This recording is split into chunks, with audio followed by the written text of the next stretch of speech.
Hello friends, welcome to learner classes. हम घटना चक्र पूर्वावलोकन की सीरीज कर रहे थे। इसमें आज हम देखेंगे मॉडर्न हिस्ट्री को, जिसमें हमारा टॉपिक रहेगा स्वराज पार्टी का गठन और साइमन कमीशन 1927। तो चलिए शुरू करते हैं। इससे पहले फ्रेंड्स आपसे रिक्वेस्ट है, यदि आप चैनल पर पहली बार हैं तो प्लीज़ चैनल को सब्सक्राइब कर लीजिएगा, वीडियो को लाइक कर दीजिएगा एंड शेयर करिए। जो भी आपके सजेशन हो उसे कमेंट बॉक्स में जरूर बताइएगा।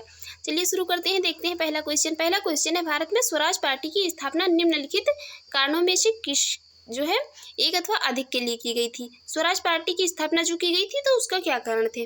पहला है गांधी जी द्वारा असहयोग आंदोलन वापस लेना, ये स्टेटमेंट करेक्ट है। दूसरा स्टेटमेंट है काउंसिलों में प्रवेश कर तथा उन्हें काम न करने देकर 1919 में भारत शासन अधिनियम का उच्छेदन करना, ये स्टेटमेंट भी यहाँ पर करेक्ट है।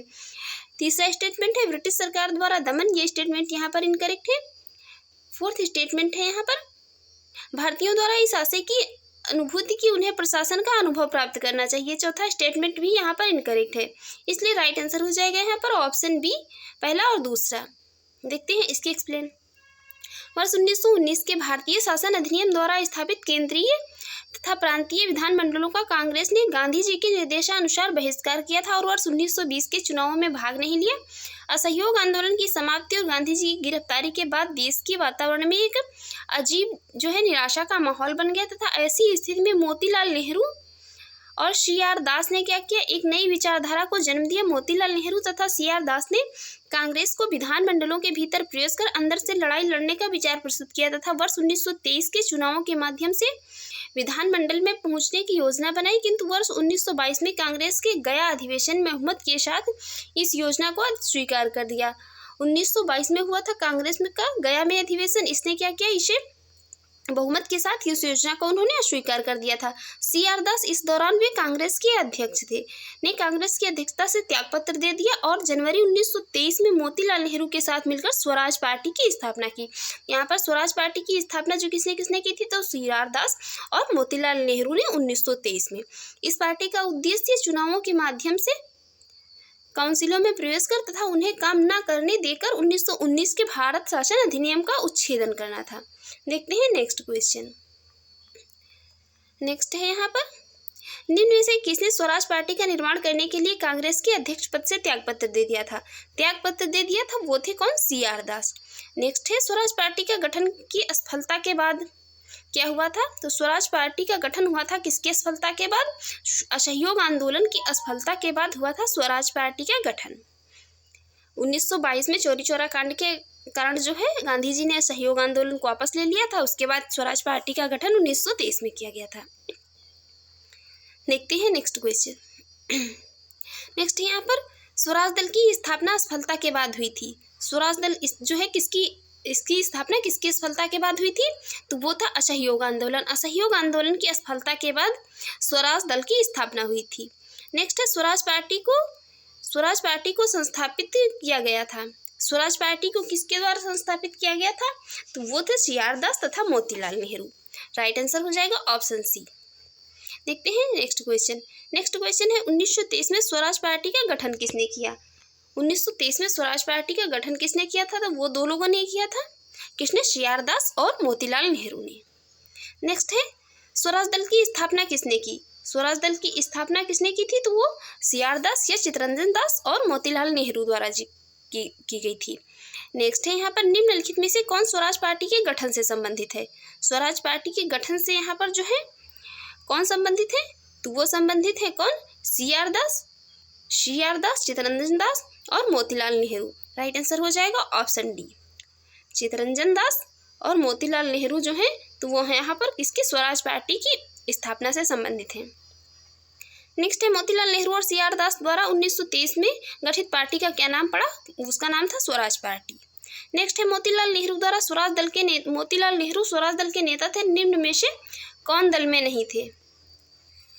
मोतीलाल नेहरू जो थे तो स्वराज दल के नेता थे। निम्न चार नाम जो दिए हैं इसमें बताना है कौन था, तो इस दल में नहीं था। जो इस दल में नहीं थे उनका नाम था सी राजगोपालाचारी। तो वो स्वराज पार्टी से संबंधित नहीं थे। देखते हैं इसकी एक्सप्लेन। सी राजगोपालाचारी जो थे वो स्वराज दल के नेता नहीं थे। इन्हीं के नेतृत्व में परिवर्तन विरोधियों ने दिसंबर 1922 में कांग्रेस के गया अधिवेशन में परिवर्तन समर्थकों को पराजित किया, जिसके बाद सी.आर. दास तथा मोतीलाल नेहरू ने मिलकर जनवरी 1923 में स्वराज पार्टी की स्थापना की। श्रीनिवास अयंगर मद्रास प्रांत स्वराज पार्टी के संस्थापक तथा एन.सी. केलकर स्वराज दल के अन्य प्रमुख नेता थे। 1925 में विट्ठल भाई पटेल का सेंट्रल लेजिस्लेटिव केंद्रीय विधानमंडल में असेंबली में इन्हें सेंट्रल लेजिस्लेटिव केंद्रीय विधानमंडल असेंबली का अध्यक्ष चुना गया। किसे? विट्ठल भाई पटेल को। जाना स्वराजियों की एक क्या है महत्वपूर्ण उपलब्धि थी। विट्ठल भाई पटेल को सेंट्रल लेजिस्लेटिव का असेंबली का अध्यक्ष चुना जाना स्वराजियों की एक महत्वपूर्ण उपलब्धि थी। नेक्स्ट है, निम्न में से कौन एक स्वराज पार्टी से संबंधित नहीं थे? वो थे राजेंद्र प्रसाद। राजेंद्र प्रसाद का संबंध स्वराज पार्टी से नहीं था।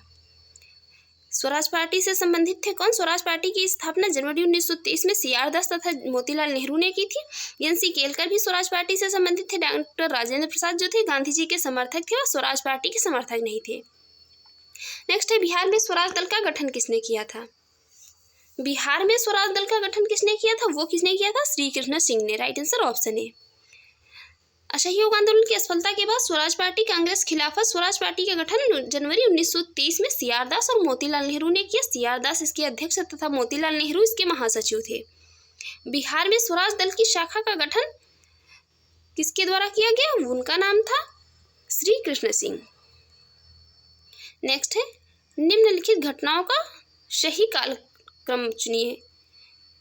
इनका यहाँ पर सही अरेंजमेंट बताना है, डेट वाइज एग्जैक्ट डेट के साथ जो है यहाँ पर इनका सही कालानुक्रम बताना है।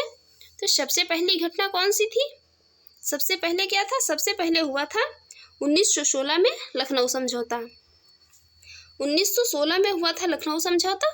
उसके बाद 1919 में हुआ जलियांवाला बाग हत्याकांड।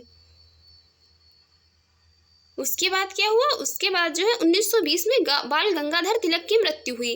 1923 में हुई स्वराज दल की स्थापना। तो इस प्रकार यहाँ पर जो है इसका राइट आंसर हो जाएगा ऑप्शन सी 1, 3, 4 और 2। देखते हैं इसकी एक्सप्लेन। लखनऊ समझौता हुआ 1916 में, जलियांवाला बाग हत्याकांड 1919 में, बाल गंगाधर तिलक की मृत्यु 1920 में और स्वराज दल की स्थापना कब हुई थी? 1923 में। नेक्स्ट, स्वतंत्रता पूर्ण भारत में निम्नलिखित में से किसने केंद्रीय विधानसभा में स्वराज दल का समर्थन किया था? केंद्रीय विधानसभा जो थी तो उसमें स्वराज दल का समर्थन किसने किया था? इस यहाँ पर स्वराज दल का समर्थन किया था किसने? एम.ए. जिन्ना ने। राइट आंसर होगा ऑप्शन ए। नवंबर 1923 में विधान परिषदों के चुनाव हुए। सेंट्रल लेजिस्लेटिव असेंबली की 101 निर्वाचित सीटों में से 42 पर स्वराज पार्टी की जीत हुई। मध्य प्रांत में इन्हें स्पष्ट बहुमत मिला। बंगाल में ये सबसे बड़े दल के रूप में उभरे और बम्बई तथा संयुक्त प्रांत में भी इन्हें अच्छी सफलता मिली। मद्रास और पंजाब में जातिवाद और सांप्रदायिकता की लहर के कारण इन्हें खास सफलता नहीं मिली। सेंट्रल लेजिस्लेटिव असेंबली में स्वराजियों ने एक साझा राजनीतिक मोर्चा बनाया, जिसमें जिन्ना के नेतृत्व में उनके समर्थक उदारवादी व व्यक्तिगत रूप से कुछ विधायक जैसे मदन मोहन मालवीय भी शामिल थे इसमें। नेक्स्ट है, निम्नलिखित में से कौन देशबंधु के नाम से प्रसिद्ध है? देशबंधु के नाम से प्रसिद्ध है कौन? सी.आर. दास, चितरंजन दास, जिनका संबंध था किसे? स्वराज पार्टी के गठन से। देशबंधु चितरंजन दास को देशबंधु के नाम से जाना जाता है। देश का बंधु से तात्पर्य था friend of nation. Chittaranjan Das England से वकालत की पढ़ाई करने के बाद स्वदेश आकर बैरिस्टर हो गए तथा वकील के रूप में इनकी सबसे बड़ी सफलता हुई अलीपुर बम कांड केस में। सबसे बड़ी सफलता इन्हें यही मिली थी, अलीपुर बम कांड केस में अरविंद घोष का बचाव करना। उन्होंने मोतीलाल नेहरू के साथ मिलकर स्वराज पार्टी की स्थापना की थी। अपनी वकालत जब ये कर रहे थे तो वकालत के दौरान इनकी जो सबसे बड़ी उपलब्धि थी तो अलीपुर बम कांड से संबंधित थे कौन? अरविंद घोष। उनको जो है इन्होंने बचाया था। नेक्स्ट है, स्वराज आम जनता के लिए होना चाहिए, केवल वर्गों के लिए नहीं के प्रसिद्ध सूत्र की घोषणा की। स्वराज जो है किसके लिए होना चाहिए? आम जनता के लिए, केवल वर्गों के लिए नहीं। प्रसिद्ध सूत्र की घोषणा की थी किसने? सी.आर. दास ने, चितरंजन दास ने। चितरंजन दास ने कहा था स्वराज आम जनता के लिए होना चाहिए, केवल वर्गों के लिए नहीं। देखते हैं नेक्स्ट है, कांग्रेसी नेताओं द्वारा मॉन्टेग्यू चेम्सफोर्ड रिपोर्ट की निंदा करने पर कई नरमपंथियों ने पार्टी को छोड़कर निम्न में से कौन सी पार्टी का गठन किया था? कई कांग्रेसी नेता थे जिन्होंने मांटेग्यू चेम्सफोर्ड रिपोर्ट की निंदा की और कई नरमपंथियों ने क्या किया, पार्टी छोड़ दिया। तो पार्टी छोड़कर वो यहाँ पर 4 पार्टियों के नाम दिए हैं, बताना है निम्न में से कौन सी पार्टी का जो है गठन किया था उन्होंने। तो उन्होंने गठन किया था इंडियन लिबरल फेडरेशन का, इंडियन लिबरल फेडरेशन का गठन किया था उन्होंने। देखते हैं इसके एक्सप्लेन। मांटेग्यू घोषणा के संबंध में कांग्रेस में मत भिन्नता के फलस्वरूप तक कांग्रेस में पुनः विघटन हुआ। सूरत विघटन 1907 के समय उदारवादियों ने उग्रवादियों को कांग्रेस से निष्कासित कर दिया था, पर इस बार उदारवादियों ने ही कांग्रेस छोड़ दिया। सुरेंद्रनाथ बनर्जी के नेतृत्व में कांग्रेस के उदारवादी एवं नरमपंथी नेताओं ने मांटेग्यू चेम्सफोर्ड सुधारों का स्वागत किया तथा कांग्रेस से अलग होकर Indian liberal federation Akhil Bharatiya उदारवादी संघ की स्थापना की। नेक्स्ट है, निम्नलिखित में से किन लोगों ने 16 दिसंबर 1922 को इंडिपेंडेंट पार्टी बनाने का निर्णय लिया था। 16 दिसंबर 1922 को बनी थी कौन, इंडिपेंडेंट पार्टी।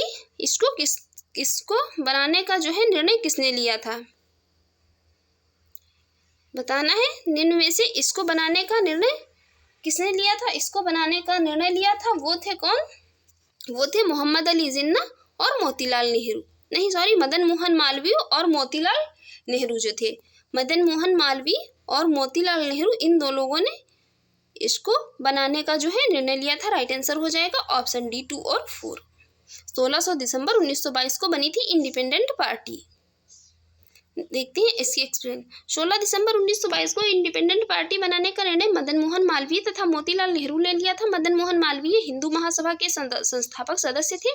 इन्होंने वर्ष 1916 में बनारस हिंदू विश्वविद्यालय की स्थापना की। मोतीलाल नेहरू ने CR दास के साथ मिलकर स्वराज पार्टी की भी स्थापना की थी। नेक्स्ट है, सेंट्रल लेजिस्लेटिव असेंबली का प्रथम भारतीय अध्यक्ष कौन था, वो थे विट्ठल भाई जे पटेल। सेंट्रल लेजिस्लेटिव असेंबली के प्रथम भारतीय अध्यक्ष स्पीकर थे विट्ठल भाई जे पटेल, जो वर्ष 1925 में इसके अध्यक्ष बने। ये स्वराज पार्टी के शासन संस्थापक थे कौन, विट्ठल भाई जे पटेल। नेक्स्ट है, यहाँ पर वे राष्ट्रीय नेता कौन थे जो 1925 में सेंट्रल लेजिस्लेटिव असेंबली के अध्यक्ष निर्वाचित हुए, वे कौन थे, वे थे विट्ठल भाई पटेल। नेक्स्ट है, यहाँ पर अगस्त 1925 में सेंट्रल लेजिस्लेटिव असेंबली का अध्यक्ष निम्नलिखित में से कौन चुना गया, वो कौन चुना गया था, वो चुने गए थे कौन, वो चुने गए थे विट्ठल भाई पटेल। अब हम देखते हैं यहाँ पर साइमन कमीशन 1927 से बनने वाले इंपॉर्टेंट क्वेश्चन को। पहला क्वेश्चन है जिसमें साइमन कमीशन भारत किस वर्ष आया। साइमन कमीशन भारत आया था 1928 में। इसका गठन हुआ था कब, 1927 में। देखते हैं इसकी एक्सप्लेन। वर्ष 1919 के मांटेग्यू चेम्सफोर्ड एक्ट में 10 वर्ष पर इसकी समीक्षा हेतु एक संवैधानिक आयोग के गठन का प्रावधान किया गया। आयोग को यह देखना था कि यह अधिनियम व्यवहार में कहाँ तक सफल रहा तथा उत्तरदायी शासन की दिशा में कहाँ तक प्रगति करने की स्थिति में है। किंतु ब्रिटेन की कंजर्वेटिव सरकार ने इसकी समीक्षा हेतु 2 वर्ष पूर्व ही नवंबर 1927 में साइमन कमीशन की नियुक्ति कर दी। जॉन साइमन की अध्यक्षता में गठित इस आयोग में कुल 7 सदस्य थे। क्योंकि ये जब भारत आया था तो साइमन गो बैक के नारे लगाए गए थे, वो किस लिए। देखते हैं, इस आयोग में जो कुल 7 सदस्य थे वे सभी सदस्य क्या थे, अंग्रेज थे तथा कोई भी भारतीय इसका सदस्य नहीं था। इसलिए भारतीयों ने इसे श्वेत कमीशन कहकर इसका बहिष्कार किया। साइमन कमीशन 3 फरवरी 1928 को बम्बई पहुंचा था और जब ये बम्बई पहुंचा तो भारतीयों ने इसे साइमन कमीशन वापस जाओ के नारे लगाए, क्योंकि जो है इसमें 7 जो इसके सदस्य थे वो सभी अंग्रेज थे, कोई भी इसमें भारतीय सदस्य नहीं था। नेक्स्ट है, साइमन कमीशन के आने के विरुद्ध भारतीय जन आंदोलन क्यों हुआ। भारतीय जन आंदोलन क्यों हुआ था, राइट आंसर हो जाएगा ऑप्शन सी, क्यों हुआ था, साइमन कमीशन में कोई भी भारतीय सदस्य नहीं था इसलिए। देखते हैं नेक्स्ट है, साइमन आयोग नियुक्त किया गया था, वो नियुक्त किया गया था 1927 में, 1927 में। नेक्स्ट है, 1928 में साइमन कमीशन भारत में किस उद्देश्य से आया था। भारत में किस उद्देश्य से आया था, भारत में आने का उसका उद्देश्य था क्या, वो था प्रशासनिक सुधार पर विचार के लिए। 1928 में साइमन कमीशन भारत आया था, 1928 में साइमन कमीशन भारत आया था प्रशासनिक सुधार पर विचार के लिए। नेक्स्ट है, भारतीयों ने साइमन कमीशन का बहिष्कार किया था क्योंकि इसका कोई भी सदस्य भारतीय नहीं था। नेक्स्ट है, निम्नलिखित में से साइमन कमीशन का कौन एक सदस्य उदारवादी दल का था। उदारवादी दल के थे कौन? Sir John Simon. Simon commission के अध्यक्ष थे सर जॉन साइमन। उदारवादी दल या लिबरल पार्टी के सदस्य थे। जबकि भारत की स्वतंत्रता 1947 के समय ब्रिटिश प्रधानमंत्री कौन थे? Clement Italy. इस कमीशन में श्रमिक दल लेबर पार्टी के सदस्य के रूप में शामिल हुए थे कौन? ब्रिटिश प्रधानमंत्री थे क्लीमेंट इटली। नेक्स्ट है, किसके सुझाव पर भारतीयों को साइमन कमीशन से बाहर रखा गया था? ये सुझाव किसने दिया था? ये सुझाव दिया था लॉर्ड इरविन। लॉर्ड इरविन ने यह सुझाव दिया था कि किसी भी भारतीय को जो है इसमें सदस्य ना बनाया जाए। लॉर्ड इरविन के सुझाव पर भारतीयों को साइमन कमीशन से बाहर रखा गया। उल्लेखनीय है कि साइमन कमीशन वर्ष 1928 में भारत पहुंचा। इसमें कोई सदस्य भारतीय ना होने के कारण जो है इसके विरुद्ध भारत में व्यापक विरोध प्रदर्शन हुए थे। ये जो थे लॉर्ड इरविन, इन्हें सुझाव दे दिया कि जो है इसमें ये साइमन कमीशन का गठन किया जा रहा है, इसमें कोई भी सदस्य जो है किसी भी भारतीय सदस्य का इसमें ना लिया जाए, इसमें भारतीय सदस्य को शामिल ना किया जाए। नेक्स्ट है, यहाँ पर कथन ये कह रहा है कांग्रेस ने साइमन आयोग का बहिष्कार किया। साइमन आयोग का बहिष्कार किया किसने? कांग्रेस ने। बात तो सही है। उसका कारण कह रहा है साइमन आयोग में एक भी भारतीय सदस्य नहीं था। यहाँ पर ये स्टेटमेंट, इसका कथन भी सही है और जो है इसका ये कारण भी सही है। तो राइट आंसर हो जाएगा ऑप्शन ए। कथन ए और आर दोनों सही है। इसकी सही व्याख्या करता है क्योंकि इसका यही सही कारण था, क्योंकि साइमन आयोग में जो था एक भी सदस्य भारतीय नहीं था। इसका यही सही कारण था कि कांग्रेस ने जो है क्या इसका बहिष्कार किया था। नेक्स्ट है, यहाँ पर निम्नलिखित कथनों में से कौन साइमन कमीशन के संबंध में सही है? साइमन कमीशन के संबंध में बताना है कौन से स्टेटमेंट जो है यहाँ पर सही है। पहला स्टेटमेंट है उसकी नियुक्ति 1919 एक्ट के क्रियान्वयन की पूछताछ के लिए की गई थी। पहला स्टेटमेंट हो जाता है करेक्ट। दूसरा स्टेटमेंट है उसके अध्यक्ष कौन थे? सर जॉन साइमन थे। बिल्कुल सही है। उसने संघीय प्रकार की सरकार के लिए संस्तुत की थी। ये स्टेटमेंट भी सही है। भारतीय नेताओं ने उसका विरोध किया। ये स्टेटमेंट भी यहाँ पर करेक्ट है कि भारतीय नेताओं ने उसका विरोध किया। उसका कारण यही था कि जो है कोई भी उसमें भारतीय सदस्य नहीं था। राइट आंसर होगा ऑप्शन डी। भारत सरकार अधिनियम 1919 के प्रावधान के अनुसार अधिनियम के पारित होने के 10 वर्ष पर एक संवैधानिक कमीशन की नियुक्ति की जानी थी, जिससे वर्ष 1919 के अधिनियम के कार्य संचालन की जांच पड़ताल करनी थी और आवश्यक होने पर भावी सुधारों को प्रस्तावित करना था। इसी उद्देश्य से नवंबर 1927 में साइमन कमीशन का गठन किया जाता है। साइमन कमीशन में क्या होता है? ब्रिटिश संसद के 7 सदस्य हो जाते हैं और फिर क्या होता है? जॉन साइमन इसके अध्यक्ष बन जाते हैं। इस कमीशन में कोई भी सदस्य जो है भारतीय नहीं होता है। इसलिए क्या करते हैं भारतीय नेताओं द्वारा इसका विरोध किया जाता है। साइमन आयोग का प्रस्ताव था कि केंद्रीय विधानमंडल को पुनर्गठित किया जाए, जिसमें एक इकाई की भावना को छोड़कर संघीय भावना हो। इसके सदस्य क्या होते हैं? परोक्ष पद्धति से प्रांतीय विधानमंडलों द्वारा चुने जाएं। 3 फरवरी 1928 को जिस दिन साइमन कमीशन बम्बई पहुंचा उस दिन देशव्यापी हड़ताल आयोजित कर दी गई और क्या कहा गया? कमीशन जो है जहां जहां भी पहुंचा वहां कहा गया साइमन वापस जाओ, साइमन गो बैक के नारे लगाए गए। साइमन वापस जाओ। नेक्स्ट है यहाँ पर साइमन कमीशन की सिफारिशों के संदर्भ में निम्नलिखित में से कौन सा एक कथन सही है? 4 स्टेटमेंट दिए हैं यहाँ पर। इसकी सिफारिश के बारे में जो है एक कथन बताना है जो सही है। पहला स्टेटमेंट है यहाँ पर इसने प्रांतों में द्वैत शासन को उत्तरदायी सरकार द्वारा प्रतिस्थापित करने की संस्तुति की थी। पहला स्टेटमेंट यहाँ पर जो है करेक्ट है, इसलिए राइट आंसर हो जाएगा यहाँ पर ऑप्शन ए। नेक्स्ट है लाला लाजपत राय घायल हुए थे। लाला लाजपत राय वो कब घायल हुए थे? साइमन कमीशन के विरोध में हुए लाठीचार्ज में। जब साइमन कमीशन का भारतीयों ने विरोध किया तो जो है पुलिस ने क्या किया? उन पर लाठीचार्ज कर दिया और इस लाठीचार्ज के मामले में जो है लाला लाजपत राय गंभीर रूप से घायल हो गए थे। भारतीय राष्ट्रीय कांग्रेस दिसंबर 1927 में मद्रास में हुए अपने अधिवेशन में साइमन कमीशन का विरोध करने का निर्णय किया। 3 फरवरी 1928 को साइमन कमीशन मुंबई पहुंचा और उस दिन देशव्यापी हड़ताल का आयोजन किया गया। कमीशन जहां गया वहां पूर्ण हड़ताल रखी गई। साइमन कमीशन वापस जाओ के नारे लगाए गए और तथा जुलूस निकाले गए। लाहौर में साइमन कमीशन विरोधी जुलूस का नेतृत्व करते समय क्या किया? पुलिस के लाठीचार्ज में लाला लाजपत राय गंभीर रूप से घायल हो गए। पुलिस द्वारा जो पुलिस द्वारा की गई इस बर्बरतापूर्वक पिटाई के कारण ही लाला लाजपत राय की मृत्यु हो गई थी। मरने से पहले उन्होंने क्या कहा था? लाला लाजपत राय की जब मृत्यु हुई तो मरने से पहले उन्होंने कहा था, मेरे ऊपर किए गए लाठियों का एक एक प्रहार ब्रिटिश सरकार के ताबूत की आखिरी कील साबित होगा। ये स्टेटमेंट अपनी मृत्यु से पहले दिया था लाला लाजपत राय ने। मेरे ऊपर किए गए लाठियों का एक एक प्रहार ब्रिटिश सरकार के ताबूत की आखिरी कील साबित होगा। नेक्स्ट है, पंजाब केसरी कहा जाता था। पंजाब केसरी किसे कहा जाता था? कहा जाता था लाला लाजपत राय को। नेक्स्ट है यहाँ पर कथन कह रहा है 1928 में लाहौर में लाला लाजपत राय के नेतृत्व में साइमन कमीशन का विरोध आयोजित किया गया। स्टेटमेंट तो सही है। इसका कारण था साइमन कमीशन में एक भी भारतीय सदस्य शामिल नहीं था। कथन और कारण दोनों सही है। राइट आंसर हो जाएगा। ए और आर दोनों सत्य है और आर एक की सही व्याख्या करता है। देखते हैं इसकी एक्सप्लेन। साइमन कमीशन 3 फरवरी 1928 को इंग्लैंड से बम्बई पहुंचा। इसमें जो है सभी क्या थे? सदस्य इसके अंग्रेज थे, इसीलिए इसका विरोध किया गया। और विरोध में क्या हुआ? जब विरोध किया जा रहा था तो पुलिस ने लाठीचार्ज कर दिया और इसमें लाला लाजपत राय गंभीर रूप से घायल हो गए। नेहरू रिपोर्ट तैयार की थी। नेहरू रिपोर्ट किसने तैयार की थी? वो तैयार की थी एम.एल. नेहरू ने। एम.एल. नेहरू ने। साइमन कमीशन 1927 के प्रत्युत्तर में नेहरू रिपोर्ट 1928 तैयार की गई, जिसमें भारत के नए डोमिनियन संविधान का खाका था। इसे तैयार करने वाली सर्वदलीय समिति के अध्यक्ष थे मोतीलाल नेहरू। जवाहरलाल नेहरू इसके सचिव थे।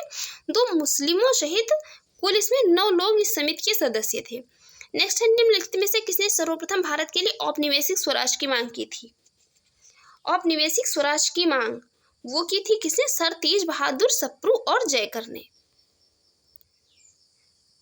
जो है ये जो व्यक्तियों के नाम दिए गए इसमें से पंडित मोतीलाल नेहरू ने मार्च 1926 में सेंट्रल लेजिस्लेटिव असेंबली में भारत के लिए औपनिवेशिक स्वराज डोमिनियन स्टेटस या संविधान निर्माण के लिए एक प्रतिनिधि कॉन्फ्रेंस बुलाने की मांग की थी।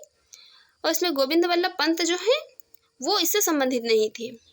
तेज बहादुर सप्रू और जयकर नेहरू रिपोर्ट तैयार करने वाली समिति थी जिसके अध्यक्ष थे और जो जिसमें क्या हुआ? भारत के लिए औपनिवेशिक स्वराज की मांग रखी गई। नेक्स्ट क्वेश्चन है यहाँ पर, भारतीय स्वतंत्रता आंदोलन के काल के संदर्भ में नेहरू रिपोर्ट में निम्नलिखित में से किसकी अनुशंसा की गई थी? नेहरू रिपोर्ट जो थी तो इसमें किसकी अनुशंसा की गई थी? नेहरू रिपोर्ट में अनुशंसा की गई थी। देखते हैं, भारत के लिए पूर्ण स्वतंत्रता की ये नहीं की गई थी। भारत के लिए पूर्ण स्वतंत्रता की अनुशंसा नहीं की गई थी। इसमें अनुशंसा की गई थी किसकी? अल्पसंख्यकों हेतु आरक्षित स्थानों के लिए संयुक्त निर्वाचन क्षेत्र की और संविधान में भारतीयों के लिए मौलिक अधिकारों का प्रावधान किया गया था इसमें। तो राइट आंसर हो जाएगा यहाँ पर ऑप्शन बी। नेहरू रिपोर्ट 1928 में भारत के लिए पूर्ण स्वतंत्रता के स्थान पर डोमिनियन स्टेटस अधिराज्य का दर्जा की बात कही गई थी। इसमें सांप्रदायिक आधार पर पृथक निर्वाचक मंडलों के स्थान पर अल्पसंख्यकों हेतु आरक्षित स्थानों के लिए संयुक्त निर्वाचन क्षेत्रों का प्रस्ताव था। साथ ही इसके तहत प्रस्तावित संविधान में भारतीयों के लिए भाषण देने, समाचार पत्र निकालने, सभाएं करने, संगठन बनाने आदि की स्वतंत्रता के अधिकार सहित मौलिक अधिकारों का प्रावधान किया गया था। इसमें यहाँ पर जो नेहरू रिपोर्ट थी तो इसमें भारतीयों के लिए इतने मौलिक अधिकारों की बात कही गई थी। भारतीयों के लिए जो है भाषण देने, समाचार पत्र निकालने, सभाएं करने, संगठन बनाने आदि की स्वतंत्रता के अधिकार सहित मौलिक अधिकारों की इसमें बात की गई थी। किसमें? नेहरू रिपोर्ट 1928 में। देखते हैं नेक्स्ट क्वेश्चन है यहाँ पर, वर्ष 1928 में इंडिपेंडेंस फॉर इंडिया लीग के गठन से संबंधित है। वर्ष 1928 में गठन किया जाता है इंडिपेंडेंस फॉर इंडिया लीग का। इससे संबंधित थे कौन कौन लोग? इससे संबंधित थे कौन? जवाहरलाल नेहरू का संबंध था इससे और संबंधित थे सुभाष चंद्र बोस।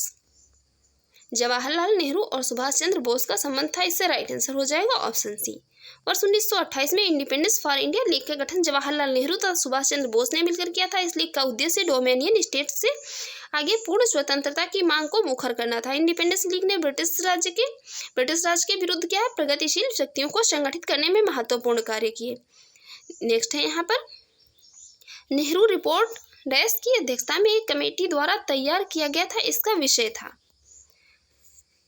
नेहरू रिपोर्ट को तैयार किया गया था और इसका विषय यहाँ पर नेहरू रिपोर्ट को किसकी अध्यक्षता में तैयार किया गया था? तो ये तैयार की गई थी किसकी अध्यक्षता में? मोतीलाल नेहरू की। मोतीलाल नेहरू की, और इसका जो है विषय क्या था, विषय था भारत में संवैधानिक व्यवस्थाएं हों। साइमन आयोग को नियुक्त करने वाले अंतरपंथी राज्य सचिव थे लॉर्ड विरकेनहेड के अनुसार भारतीय लोग संवैधानिक सुधार के लिए ठोस प्रस्ताव बनाने में असमर्थ थे। उन्होंने कहा कि भारतीय ऐसा संविधान बनाने में असमर्थ है जिसको सभी भारतीयों का व्यापक राजनीतिक समर्थन प्राप्त हो। इस चुनौती को भारतीयों द्वारा स्वीकार किया गया और एक योजना को अंतिम रूप देने के लिए फरवरी, मई और अगस्त 1928 में सर्वदलीय अधिवेशन आयोजित किए गए। मोतीलाल नेहरू की अध्यक्षता में क्या किया गया, 8 सदस्यीय समिति, क्योंकि 8 इसके सदस्य थे और मोतीलाल नेहरू तो स्वयं थे, कुल मिलाकर थे 9 ने अगस्त 1928 में प्रस्तावित संविधान का एक प्रारूप प्रस्तुत किया। इसको मोतीलाल नेहरू के नाम पर नेहरू रिपोर्ट के नाम से बाद में जाना जाने लगा। मोतीलाल नेहरू ही इस रिपोर्ट के लेखक थे। इसमें क्या कहा गया, इसमें सांप्रदायिकता आधार पर अलग निर्वाचन मंडल की मांग को स्वीकार किया गया था। इस रिपोर्ट में डोमिनियन स्टेट्स की मांग की गई थी। इसके अतिरिक्त अन्य सिफारिशों की गई थी, जैसे सब वयस्कों के लिए मताधिकार, इसमें और ये अन्य सिफारिशें की गई थी। सब वयस्कों के लिए मताधिकार, महिलाओं के लिए समान अधिकार, यूनियन संगठन बनाने की स्वतंत्रता, धर्म को हर प्रकार से राज्य से पृथक करने की जो बात इसमें कही गई थी।